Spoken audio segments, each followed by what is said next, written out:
بسم اللہ الرحمن الرحیم۔ معزز خواتین و حضرات، السلام علیکم۔ ناظرین، بنی اسرائیل کے 12 گم شدہ قبیلے کون کون سے تھے؟ کیا وہ قبیلے اس وقت دنیا میں موجود ہیں؟ اگر دنیا میں ہیں تو اب کہاں ہیں؟ کیا پٹھان بھی انہی قبیلوں میں شامل ہیں؟ آج کی ویڈیو میں ہم بنی اسرائیل کے ان 12 قبیلوں کے متعلق آپ کو آگاہ کریں گے، تو جڑے رہیے ہمارے ساتھ ویڈیو کے اینڈ تک۔ ناظرین، بنی اسرائیل کے 12 گم شدہ قبائل حضرت ابراہیم علیہ السلام کے پوتے اور حضرت اسحاق علیہ السلام کے بیٹے حضرت یعقوب علیہ السلام، جن کا عبرانی لقب اسرائیل تھا، لہٰذا ان کی اولاد بنی اسرائیل کہلائی۔ حضرت یعقوب علیہ السلام کے 12 بیٹے تھے۔ اللہ نے ان کی اولاد میں بڑی برکت عطا کی تھی، اس لیے ابتدا سے ہی بنی اسرائیل 12 قبیلوں میں تقسیم ہو گئے تھے، جنہیں بنی اسرائیل کے اجتماعی نام سے پکارا جاتا تھا۔ کہا جاتا ہے کہ صرف 2 قبائل یعنی آج کے یہودی تورات پر عمل کرتے ہیں، جبکہ باقی 10 قبائل اب تورات کو تسلیم نہیں کرتے، لیکن یہ بھی بنی اسرائیل کا حصہ تھے۔ آج کا شمالی اسرائیل حضرت عیسیٰ علیہ السلام کی پیدائش سے تقریباً 800 سال پہلے نینوا کی اشوریہ قوم نے فتح کر لیا تھا، جبکہ جوڈا کے نام سے موسوم جنوبی علاقے پر صدیوں بعد بابل سے آنے والے حملہ آوروں نے قبضہ کیا۔ جب بابل کے فرما روا بخت نصر نے یروشلم پر قبضہ کر کے اسرائیلی بادشاہ کی اینٹ سے اینٹ بجا دی، تو بنی اسرائیل کے بہت سے قبیلے بھاگ کر فارس یعنی موجودہ ایران کے قریب غور کے پہاڑوں میں جا بسے اور پھر یہاں سے دیگر خطوں تک پھیل گئے۔ ہزاروں سال سے دنیا میں زمانہ قدیم کے گم شدہ یہودی قبائل کے بارے میں گردش کرنے والی داستانوں کے مطابق ایتھوپیا میں آباد فلاشہ یہودیوں اور افغانستان، مشرقی ایران اور پاکستان کے پشتون قبائل کو ان یہودیوں کی نسل سمجھا جاتا ہے۔ پشتون افغانستان میں سب سے بڑا نسلی گروپ اور پاکستان میں دوسرا بڑا نسلی گروہ ہے۔ خود بعض افغانوں کا بھی یہ دعویٰ ہے کہ ان کے آباء و اجداد کا تعلق قدیم زمانے کے یہودیوں سے تھا، جبکہ افغانستان کے آخری بادشاہ ظاہر شاہ مرحوم برملا یہ اقرار کرتے رہے کہ ان کا تعلق بنی اسرائیل کے بنیامین قبیلے سے ہے۔ اس طرح پاکستان اور افغانستان کی نصف آبادی یہودی قبیلے کے بچھڑے بہن بھائیوں پر مشتمل ہے۔ آج کل کے یہودی بھی بنی اسرائیل ہی کی نسل میں سے ہیں۔ اسی طرح وادی کلاش کے لوگوں کے متعلق بھی مختلف کتب میں لکھا ہے کہ ان کا تعلق بھی بنی اسرائیل سے ہی ہے، لیکن اب ان گم شدہ قبائل کے متعلق حتمی طور پر کچھ بھی نہیں کہا جا سکتا کہ وہ کہاں گئے اور کس قوم میں تبدیل ہو گئے ہیں۔ بنی اسرائیل کے قبیلوں کے نام کتب تاریخ میں کچھ یوں درج ہیں۔ نمبر 1، ریبون۔ قبیلہ ریبون کا علاقہ بحیرہ مردار کا مشرقی علاقہ جو وادی موجب تک تھا۔ تورات کے مطابق یہ قبیلہ ریبون کی اولاد پر مشتمل ہے، جو کہ حضرت یعقوب علیہ السلام اور لیا کے پہلے بیٹے تھے۔ نمبر 2، شمعون۔ عبرانی کتاب مقدس کے مطابق یہ قبیلہ یعقوب علیہ السلام اور لیا کے دوسرے بیٹے شمعون کی اولاد ہیں۔ نمبر 3، لاوی۔ تورات کے مطابق یہ قبیلہ لاوی کی اولاد پر مشتمل ہے، جو کہ یعقوب علیہ السلام اور لیا کے تیسرے بیٹے تھے۔ قبیلہ لاوی یا قبیلہ لیوی، ٹرائب آف لیوی، بنی اسرائیل کے 12 قبائل میں سے ایک ہے۔ حضرت موسیٰ و ہارون علیہ السلام بھی اسی قبیلے سے تعلق رکھتے تھے، جس وجہ سے اس قبیلے کو خاص عزت ملی۔ کوہ سینا پر لاویوں کو جب خدا کے انتظام میں اہم ذمہ داریاں تفویض ہوئیں تو اس وقت یہ مان لیا گیا کہ خدا کی رحمت اس قبیلے کے ساتھ ہے۔ نمبر 4، یہودا۔ تورات کے مطابق یہ قبیلہ یہودا کی اولاد پر مشتمل ہے، جو کہ یعقوب علیہ السلام اور لیا کے چوتھے بیٹے تھے۔ یہودی اسی قبیلے سے تعلق رکھتے ہیں۔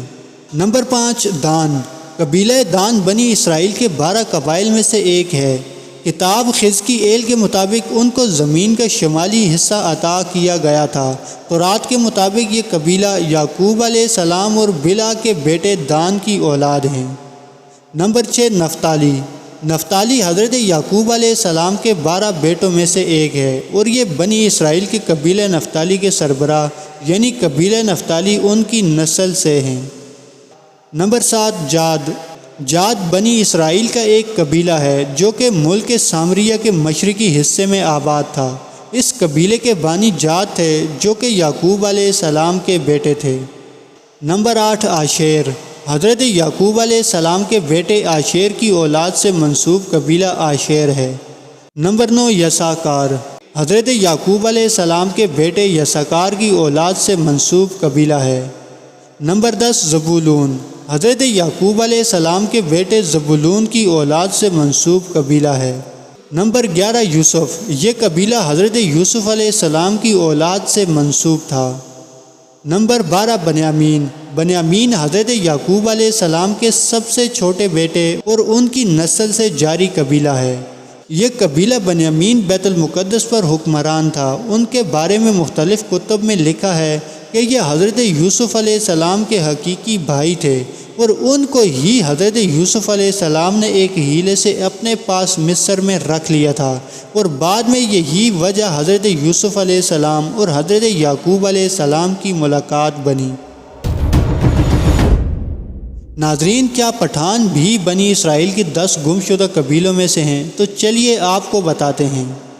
افغان تاریخ دان لکھتے ہیں کہ اسرائیل کے پہلے بادشاہ ساؤل کا ایک بیٹا تھا جس کا نام ارمیہ یا جرمیہ تھا، اور اس کا بھی ایک بیٹا تھا جس کا نام افغان تھا۔ حالانکہ عبرانی صحیفوں میں اس بیٹے کا کوئی ذکر نہیں ملتا۔ ارمیہ کی وفات کے بعد ان کے بیٹے افغان کی پرورش حضرت داؤد علیہ السلام نے کی، اور حضرت سلیمان علیہ السلام کے عہد حکومت میں یہ بیٹا فوج کا سپہ سالار بن گیا۔ یہاں سے لے کر بعد میں قید کے زمانے تک 4 صوبوں کا فاصلہ ہے۔ چونکہ بخت نصر کا بھی ذکر کیا گیا ہے، اس لیے یہی گمان کیا جاتا ہے کہ یہ ذکر دوسری قید کا ہے جو 6 صدی قبل مسیح میں ہوئی تھی، اور اس میں جوڈا کو یروشلم سے نکالا گیا تھا، جبکہ پہلی قید کا زمانہ اس سے 100 سال پہلے کا ہے، جس میں اسرائیل کو سماریہ سے تعلق رکھنے والے شالمانیسر نے قید کیا تھا۔ اگر اس کو سچ مان لیا جائے تو پھر یہ دعویٰ غلط ثابت ہوتا ہے، جس کے مطابق کہا جاتا ہے کہ افغان کے بیٹے بنی اسرائیل کا تعلق گم ہو جانے والے 10 قبیلوں سے ہے۔ 10 قبیلوں کے نظریے کی حمایت میں بہت سے لوگ کھڑے ہیں۔ وارن ہیسٹنگر کے زمانے میں اورینٹل سٹڈیز کے بانی سر ولیم جونز اس نظریے کی حمایت کرتے ہیں کہ افغانوں کا تعلق بنی اسرائیل کے گم ہو جانے والے 10 قبیلوں سے ہے، جس کا ذکر بنی اسدار رحمۃ اللہ علیہ نے بھی کیا ہے کہ وہ قید سے بھاگ نکلے تھے اور انہوں نے ارسرات کے ملک میں پناہ لے لی تھی۔ اس ملک کے بارے میں ان کا کہنا ہے کہ یہ موجودہ ہزارہ جات سے مشابہت رکھتا ہے۔ ایلفنسٹون بھی اس امکان کو یکسر مسترد نہیں کرتے اور کہتے ہیں کہ جب بنی اسرائیل کے 12 قبیلوں میں سے 10 قبیلے قید کے بعد مشرق ہی میں رہ گئے اور واپس نہ لوٹے، اور یہ امکان کے افغان انہی کی اولاد ہیں، تو یہ امکان دونوں باتوں کی وضاحت آسانی سے کرتا ہے۔ بنی اسرائیل کے قبیلوں کی گمشدگی اور افغان قوم کی ابتدا مکہ کی طرف جانے والے یہودیوں کے بارے میں ان کا کہنا ہے کہ نبی پاک صلی اللہ علیہ وسلم کے زمانے میں مکہ میں متعدد یہودی آباد تھے، اور یہی اس امکان کو درست ثابت کرتا ہے۔ یہاں سے ان کی تقسیم سے ان کا نام خیبر پڑ گیا، اور اگرچہ خیبر اب کسی پختون یا قبیلے کا نام نہیں ہے، مگر اب بھی افغانستان میں ایک صوبے کا نام ہے۔ ناظرین، آپ اس بارے میں کیا رائے رکھتے ہیں؟ کمنٹ سیکشن میں اپنی رائے سے ضرور آگاہ کیجیے گا۔ آج کی ویڈیو میں بس اتنا ہی۔ امید ہے آپ کو یہ ویڈیو پسند آئی ہوگی اور آپ اس کو بھرپور لائک شیئر کریں گے۔ آپ کے پیار برے خلوص کا بے حد شکریہ۔ نیکسٹ ویڈیو تک کے لیے اللہ حافظ۔